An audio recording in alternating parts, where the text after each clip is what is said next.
exibição de gala, porque ganhou muito bem no Castelão e ontem segurou o 0-0 no primeiro tempo, quando o Fortaleza pensou que sairia, perde um gol com o Renato Kaiser, vem 3 do Corinthians. O Corinthians tinha perdido um com o Coronado e naquele. E aí criou a chance, foi lá, fez. Romero tá iluminado, o cara tá fazendo um gol atrás do outro, é o artilheiro da Arena Corintiana, é um cara que chegou a 62 gols com a camisa do Timão.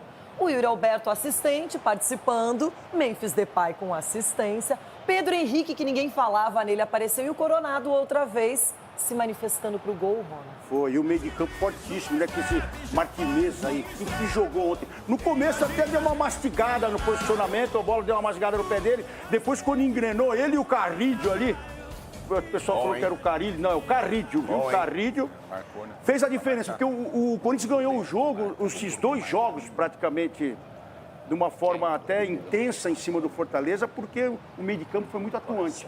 E no segundo tempo, quando o Vojvoda mexe e coloca o time dele pra cima, porque ele foi atrás do resultado também, ele quis brigar de igual para igual. Que ele fica com 3 zagueiros e 2 ali na sobra, o Ramon Dias mandou abrir. Falou, ó, pegou o Yuri, abre, vocês vão correr mais, mas depois eu tiro, tipo assim. Então, quando o Corinthians abriu os alas e fez o time jogar aberto, aí abriu a caixa de ferramenta e fez a diferença. Agora, jogo aberto. Se você for analisar no todo, nesse mata-mata, o Fortaleza também entregou, porque o Fortaleza brigou. Nos 2 jogos, o Fortaleza brigou, teve condição de sair na frente, a mesma coisa aconteceu ontem. Só que é um time que briga muito, um time que já é conhecido pelo Vojvoda, mas o Ramon Dias colocou todo mundo no bolso, porque ele fez um esquema tático que surpreendeu até a gente na rádio ontem. Ela estava falando com o Ulisses, eu falei, ó, ninguém colocaria um time desse se não tivesse bem treinado. E o Ramon Dias Ele tá criando aquele losango, né, no Isso. meio, então isso aí funcionou, porque ele já chegou a jogar algumas partidas com 3 zagueiros, mudou o esquema tático, e aí a mão do treinador e dos 2 treinadores, Por isso que Ramon e Palilo. Isso, Ramon e Palilo, né, que eu falei aqui que era É bom ter 2 treinadores que conhecem o Riscard. Sim, e da intensidade, né? E quando ele pediu jogadores, que a gente falou aqui que, pô, assim, quem que vai chegar para arrumar essa cozinha do Corinthians ontem? Até banco tinha.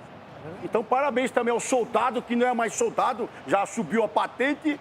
E também ao Palilo, que, né, quando é para ser expulso, quem vai é ele. Agora, Everton Guimarães, será que ele vai reconhecer essa superioridade do Corinthians neste mais confronto? um pra gente rir. Everton, aquele boa tarde, eu sei que você deve estar bem tenso, bem envolvido com Atlético e Fluminense, mas o Corinthians sacramentou, é semifinalista. Como sempre, lá, sempre de fralda. Super tranquilo. Super tranquilo. Ô, Renata, deixa eu dizer uma coisa em rápidas palavras aqui. Eu reconheço, sim, a superioridade do Corinthians, mas o Vojvoda conseguiu no Brasil inteiro, do Oiapoque ao Chuí, algo que é muito mais importante do que se ele conseguisse um grande título internacional pelo Fortaleza, que é a proteção de todos da imprensa do Brasil. Porque foram os 2 maiores fracassos do Vojvoda dirigindo o Fortaleza. E se é qualquer outro treinador, se é o Milito que toma 5 do Corinthians, o Seabra que não está mais aqui, ou o Diniz que está aqui, se é o Tite, se é o Zubeldia, se é qualquer um que toma 5 do Corinthians, hoje estaria demitido. Mas o Vojvoda não. O Vojvoda não. Então, poupam o Vojvoda. Vojvoda, você fracassou, mas assim, miseravelmente, contra um Corinthians que está se ajeitando. Tem um bom time, a atmosfera da arena, eu conheço bem o seu que é.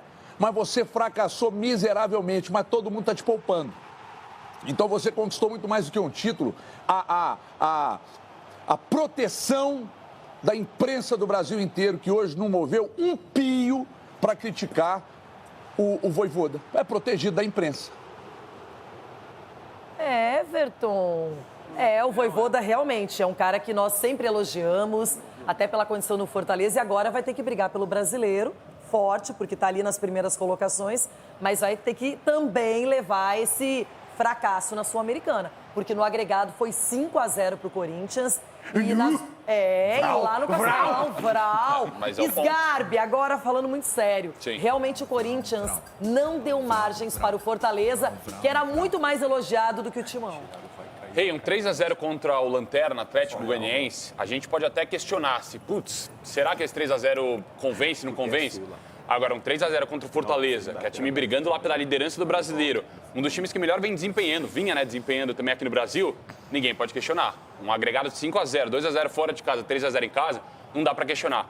Eu falei aqui ontem, e a gente vem falando há um tempinho também, sobre uma situação do Corinthians, de que quem imagina aquele Corinthians antes da janela, tá imaginando errado. É completamente outro Corinthians com as peças que o Augusto prometeu e trouxe. Ele falou, pô, nós vamos trazer pelo menos 4 jogadores para chegar e jogar. E foi o que aconteceu. Foram até mais de 4 jogadores que chegaram para jogar realmente no Corinthians. Ele prometeu isso e é um Ramon Dias que finalmente está achando o time. O jogo de ontem do Corinthians, apesar de que em certo momento até o Fortaleza agrediu no comecinho do segundo tempo, ali daquele jeito, o Corinthians pouco sofreu também no jogo. O Corinthians soube controlar assim, os jogadores nitidamente ali no momento do time também, abraçando o momento da torcida. O Romero é um cara que a gente pode falar o que quiser dele também. O que quiser, de que não pode ter tanta técnica, não é o melhor jogador no drible, enfim. Só que se tem um negócio que o Romero a gente não pode questionar nunca, é a vontade dele. Porque o que ele entrega para o Corinthians há muito tempo, não tem como falar nada. Chico, o que mais chamou a sua atenção em mais uma grande vitória ontem? E quando você contrata para o teu time titular, que foi o caso citado pelo Sgarbi, você reforça o teu elenco. E aí ontem, por exemplo, estava 2-0 e tudo bem que era um jogo em que visivelmente ele está olhando para o clássico também, ele coloca Rodrigo Garro e Memphis Depay. No segundo tempo o jogo já 2-0. Você hoje pode optar entre Igor Coronado e Rodrigo Garro. E eles até podem jogar juntos em alguns momentos de alguns jogos específicos ou até mesmo dependendo do adversário. Você tem hoje várias opções do meio para frente, e por isso ele abandonou, na minha opinião, o sistema de 3 zagueiros. E o Losango, citado por você, foi o que amarrou o Fortaleza, tanto no jogo de ida, porque aí ele tem jogadores de marcação contra um meio-campo que joga, o Fortaleza é um time que joga, e nesse jogo da volta ele ainda deu o pulo do gato, que foi o Carrilho pelo meio. Porque o Carrilho, que a gente imaginava como um ponta, ele até começa o jogo aberto pelo lado direito, começa a cair por dentro para auxiliar o Rodrigo Garro. Depois ele inverte com o Bidon, pela esquerda, caindo por dentro também. Muito ontem e também. Ele tem uma tentativa do diferente. Você vê que às vezes até ele erra o passe porque o jogador não entendeu. O lateral não subiu, o Yuri Alberto não alcançou, porque ele tenta um passe mais difícil, marca muito bem também. É um jogador gelado, né? Muito maduro ali no meio. Então assim, Renato, um Corinthians muito consciente, que está crescendo na hora certa. Contra um Fortaleza que realmente acho que sentiu o desgaste da temporada e de todas as competições. Boa, Chico.